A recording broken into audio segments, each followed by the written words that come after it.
Assalamualaikum warahmatullahi wabarakatuh.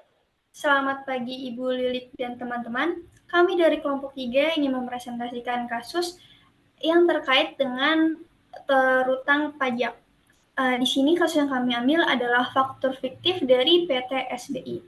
Sebelumnya izinkan perkenalkan diri kami dari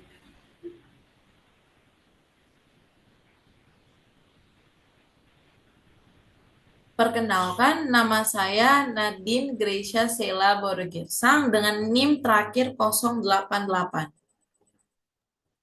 Perkenalkan, nama saya Nabila Susanti dengan 3 digit NIM terakhir 094. Perkenalkan, saya Farah Iftiar Labiba dengan NIM 100. yang perkenalkan saya Liana Gasani dengan NIM terakhir 106.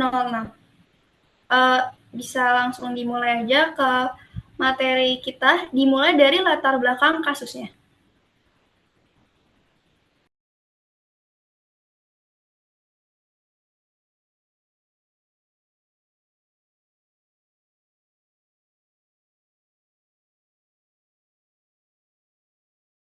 Farah, mohon maaf, mic-nya masih di mute. Ya. Jadi, latar belakang dari kasus PT SBI ini, kasus ini terjadi di Jawa Timur dan ditangani oleh Kanwil DJP Jawa Timur 1, bekerja sama dengan Kejaksaan Tinggi Jawa Timur.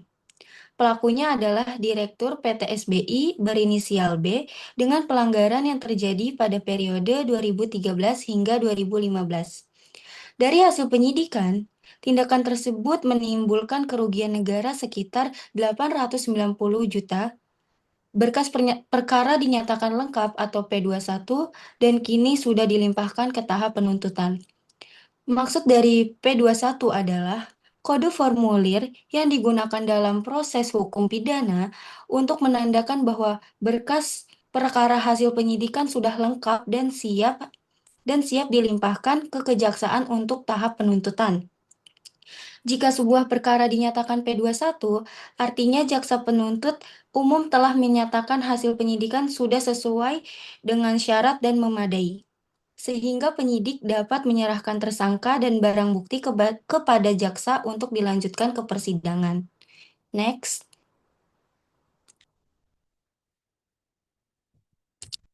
Modus pelanggaran yang dilakukan oleh PT SBI ini berdasarkan hasil penyidikan ada 3 bentuk. Yang pertama, menggunakan faktur pajak yang tidak berdasarkan transaksi sebenarnya atau biasa kita sebut dengan faktur pajak fiktif. Kedua, menyampaikan SPT yang tidak benar atau tidak lengkap. Dan yang ketiga, tidak menyetorkan PPN yang telah dipungut dari konsumen ke kas negara. Akibatnya, penerimaan pajak berkurang dan hal ini mencederai keadilan bagi wajib pajak yang sudah taat. Next. Baik, selanjutnya saya akan menjelaskan mengenai konsep saat terutang pajak menurut Pasal 11 UU PPN nomor 42 tahun 2009, di mana saat terutang pajak dalam hal ini adalah PPN terjadi pada yang pertama penyerahan BKP, lalu yang kedua impor BKP, ketiga penyerahan JKP, keempat pemanfaatan BKP tidak berwujud dari luar daerah pabean, yang kelima pemanfaatan JKP dari luar daerah pabean, yang keenam, ekspor BKP berwujud. Yang ketujuh, ekspor BKP tidak berwujud. Dan yang terakhir, ekspor JKP. Next slide.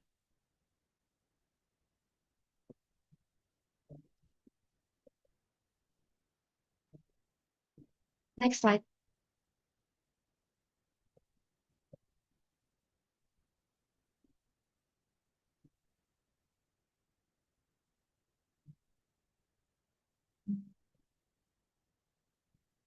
Oke, selanjutnya saya akan menjelaskan apa sih korelasi di antara konsep saat terutang pajak dengan kasus faktur fiktif dari PT SBI ini.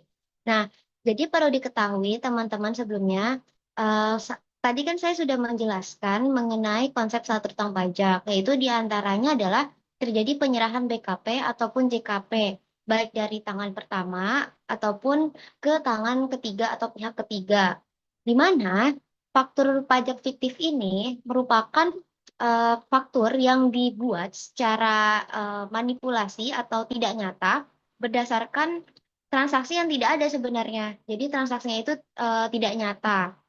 Dengan kata lain, tidak terjadi penyerahan BKP ataupun JKP secara nyata.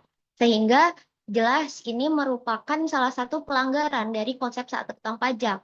Dan ini akan menimbulkan kerugian negara yang sudah rekan saya jelaskan sebelumnya.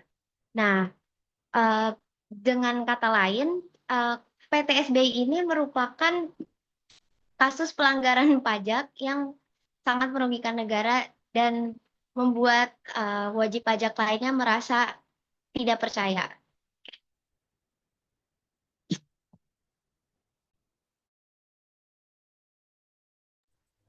Baik, kita akan lanjut ke materi berikutnya.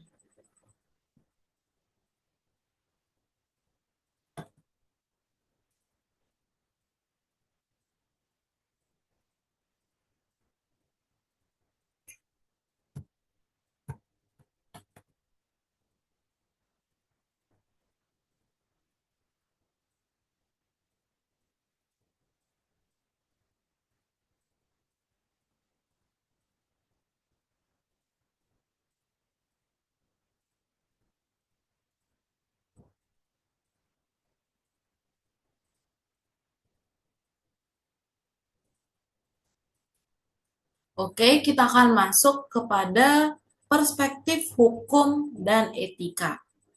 Jadi teman-teman, dari sisi hukum, sebenarnya tindakan PT SBI ini telah melanggar Undang-Undang KUP dan UU PPN. Itu terkhusus atau termuat dalam pasal 39 ayat yang pertama, yang menyatakan bahwa setiap orang yang dengan sengaja menyampaikan SPT yang isinya tidak benar atau menggunakan faktur pajak tidak berdasarkan transaksi sebenarnya itu dapat dipidana. Selain itu, seperti yang rekan saya jelaskan, bahwa tindakan ini itu sangat bertentangan dengan prinsip saat terutang pajak dalam UU PPN, di mana pajak baru terutang jika memang terjadi penyerahan BKP ataupun JKP. Tetapi PT SBI ini justru membuat faktor fiktif tanpa adanya transaksi nyata. Artinya mereka menciptakan kewajiban pajak yang tidak sah serta mengurangi setoran PPN kepada negara. Dari sisi etikanya, perbuatan ini sangat mencederai kepercayaan masyarakat terhadap sistem perpajakan yang ada di Indonesia. Wajib pajak lain yang merasa dirugikan karena apa? Karena beban pajak yang tidak seimbang. Maksudnya adalah ketika mereka wajib pajak lain membayar sesuai dengan kewajibannya, malah Direktur PT SBI ini tidak menyampaikan pajaknya sesuai dengan apa yang menjadi kewajibannya. Jadi secara keseluruhan, dari perspektif hukum dan etika, kasus ini tidak hanya merugikan negara secara finansial sebanyak 890 juta rupiah, tetapi juga merusak citra dunia usaha dan kredibilitas sistem perpajakan yang ada di Indonesia. Kita lanjut kepada tindakan DJP dan Kejati.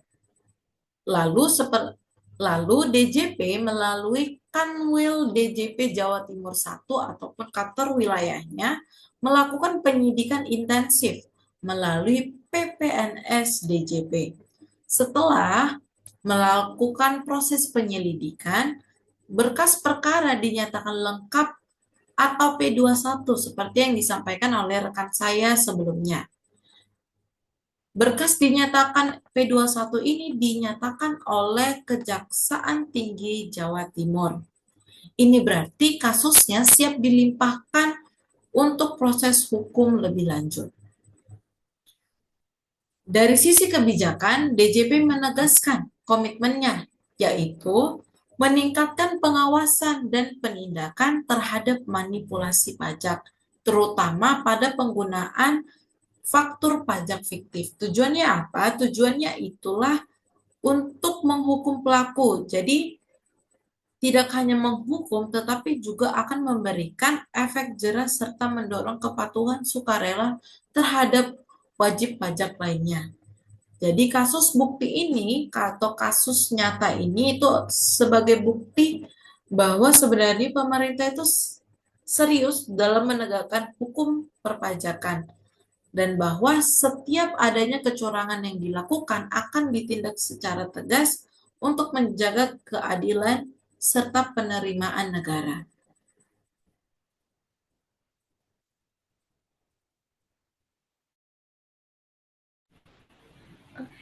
Setelah dijelaskan latar belakang dan bagaimana proses kasus ini berjalan oleh teman saya akan menjelaskan tentang pembelajaran yang dapat kita ambil dari kasus PTSB ini. Pertama, faktur pajak itu harus mencerminkan transaksi yang sebenarnya.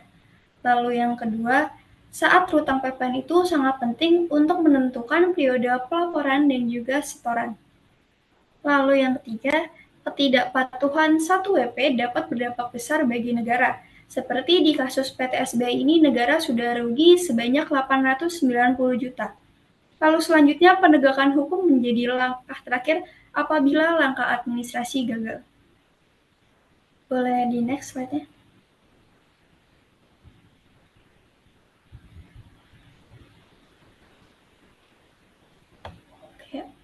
Jadi dapat disimpulkan bahwa PTSB ini telah menyalahgunakan mekanisme faktur pajak dan melanggar ketentuan saat hutang PPN dengan menggunakan faktur pajak fiktif untuk menciptakan pajak masukan palsu, sehingga secara ilegal mengurangi PPN yang seharusnya disetor dan merugikan negara sebesar 890 juta. Kasus ini berakhir dengan tersangka menghadapi sanksi pidana berat berupa hukuman penjara dan denda hingga miliaran rupiah sesuai dengan undang-undang yang berlaku. Sekian yang bisa disampaikan oleh kami. Terima kasih atas perhatiannya. Kurang lebihnya mohon maaf. Wassalamualaikum warahmatullahi wabarakatuh.